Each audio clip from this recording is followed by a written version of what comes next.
siyang naging sentro ng pamumuno ng obispo ng San Pablo. San Pablo, unang ermitanyo, isang mayamang buhay.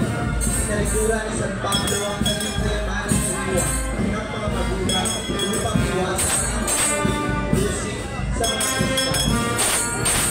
Pinili at naibigan niya ang buhay sa kabubuhan at kwento. Ang buhay ni San Pablo ay sinunod ng pagpinilay at pangalalangin sa Diyos. Nakikita sa mga imahe na nagawa ni San Pablo ang isang buwan. Ito ang nagdadala kay San Pablo ng sinapay habang siya ay naninirahan sa usahan ni San Pablo, unang ermitanyo, ay ipinagdiriwang tuwing ika-15 ng Enero. San Pablo, unang ermitanyo, patron ng Diocese ng San Pablo, ipanalangin mo kami.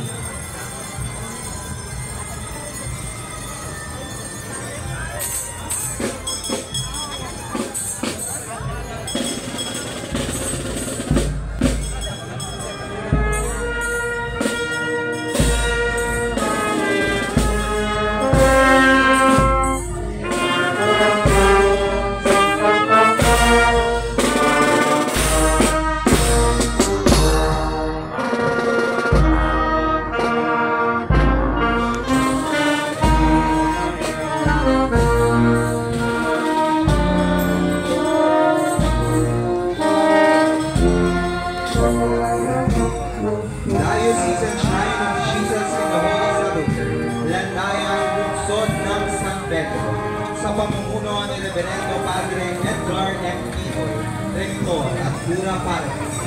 Opisyal na idineklara ng parokya sa ilalim ng Diocese ng San Pablo noong taong 1969 at itinaas bilang isang pagdiosesanong dambana